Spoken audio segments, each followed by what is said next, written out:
Well, good morning, guys. We are going to get into social studies. And so we have this week another whole week of learning about the history of the United States right before the Civil War. And so we went through a lot of book lessons last week from our textbook. We have one to finish up the unit this week that we'll be looking at one more small portion of our textbook. Other than that, I want to give you some text to kind of review some of the things we learned last week and some of the new things we're going to be talking about as well. We're looking at having a test on Friday on all these things, and so I think you'll do well on it. I'm going to make it a little bit easy since this unit was kind of broken up by the benchmark assessment. So don't stress about it. And I'm going to let you use your book on it on Friday. So don't worry about that. Yes, I'm wearing glasses today. I bet your parents have told you if you watch too much TV or play too many video games, your eyes it'll hurt your eyes. They're telling you the truth. When I've been looking at the computer screen all day, most every day this year, my eyes are getting a little bit weaker. It's bothering my eyes. So if I'm going to read from the screen like I need to today, I'm going to have to start wearing some glasses because everything looks blurry. So got some new glasses going to be wearing sometimes in some of these videos.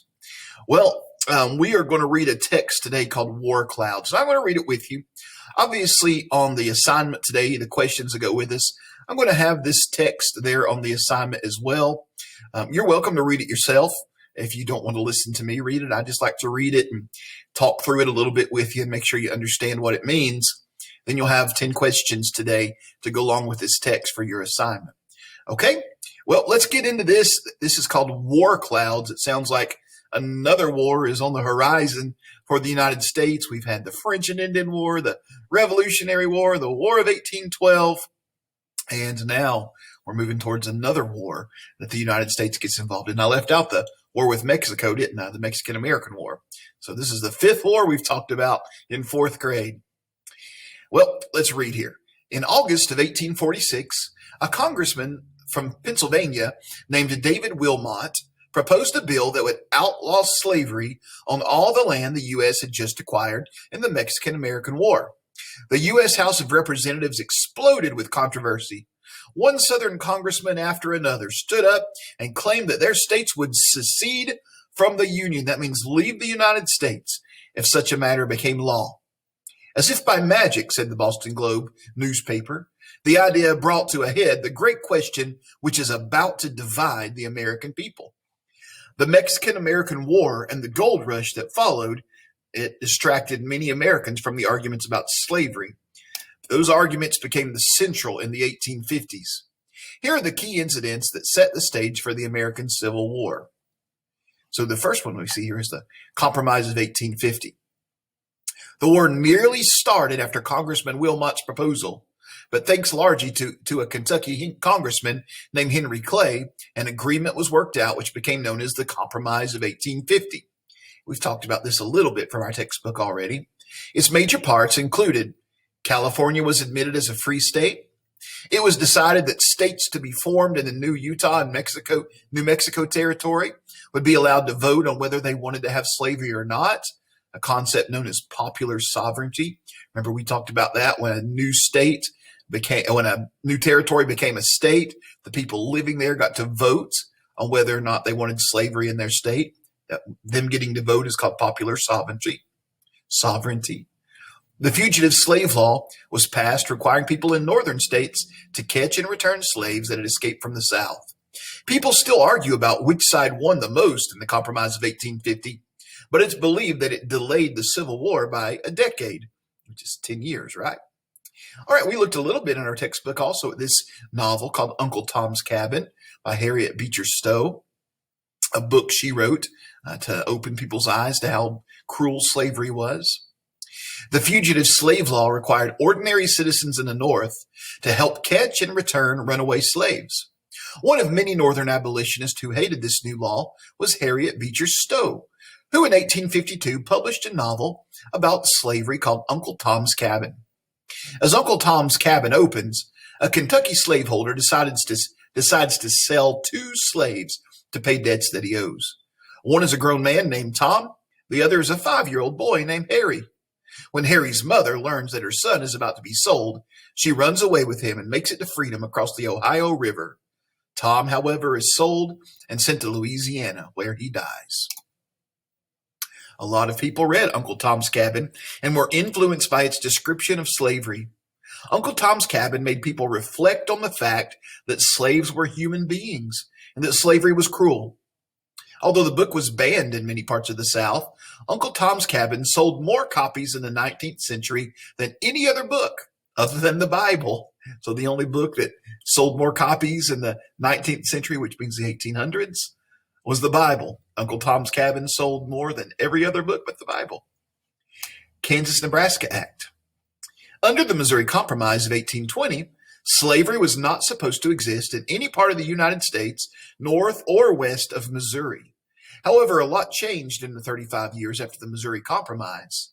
In 1854, Congressman Stephen Douglas of Illinois proposed that the Nebraska Territory be divided into two parts called Nebraska and Kansas.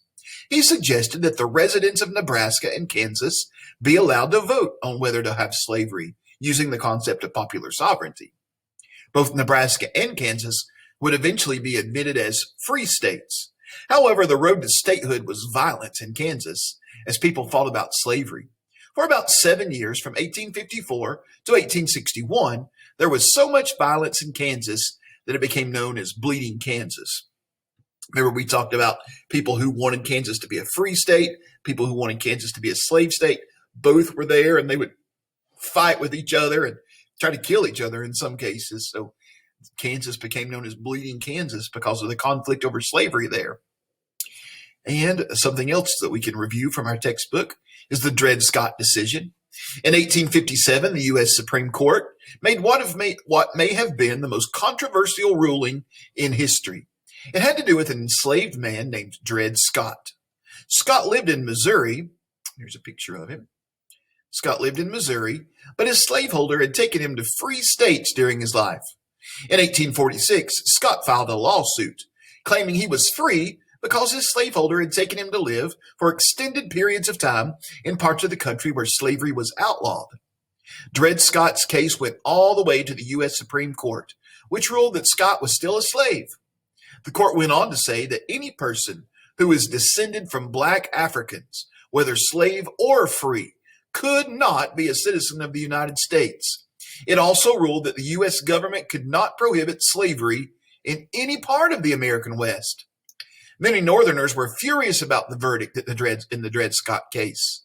Many congressmen were also angry about it because it seemed to say that all of the compromises about slavery which had been worked out over the years were no longer valid. So remember, this was a terrible decision that the Supreme Court made about slavery. It said if you are a slave, or whether you're a free black person, if you are descended from a black African, if you're black in the United States, basically, you are not a U.S. citizen. So you have no rights to go to court. You have no rights in the United States because you're not a citizen, they said. And then they also said that the government could not prohibit slavery anywhere in the United States. So now that means all the slaves that were supposed to be free states, if they wanted to be a slave state, they could be. So think about what a decision was made in the Dred Scott case. Changed everything. Well, let's read about Harper's Ferry, another thing we've reviewed. Twice in early American history, at the battles of Lexington and Concord and at Shays' Rebellion, an attempt to gain access to an arsenal of weapons led to an important event in American history. On the eve of the Civil War came a third. In the late 1700s, the federal government built an arsenal at Harper's Ferry, a small town in the mountains of Virginia, and about 80 miles from Washington, D.C. There, the government made and stockpiled guns. In 1859, an abolitionist named John Brown came up with a scheme under which he and his followers would raid the arsenal at Harper's Ferry. So they're going to break into this arsenal where the weapons are stored, the army weapons are stored. Brown hoped this would lead to a slave rebellion, that it would grow as it fought its way through Virginia. So he's going to break into this place where they're storing weapons, give them to slaves, and let them fight their way to freedom. Brown's raid, however, failed miserably after only 2 days of fighting. Here's a portrait of John Brown. He was captured, tried for treason, and hanged. So they hung him for doing this. However, many Northerners viewed Brown as a hero, and many newspapers published articles that made him out to be a hero. This angered many Southerners and convinced them that the Civil War was coming. Well, here's a painting that shows what it might have looked like when John Brown was taken to be executed. What's he doing there? He's kissing a little baby, a little African American baby. Well, it was a bad thing that he did to try to take over the army arsenal, but it's good that he wanted slaves to be free, isn't it? So maybe the wrong way to go about it. There wasn't an easy way to go about it, and that's why eventually we're going to get into the Civil War. It's going to take a whole war fighting ourselves as a country to make this change that needed to happen.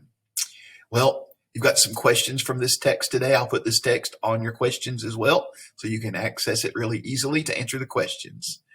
All right, we'll see you tomorrow.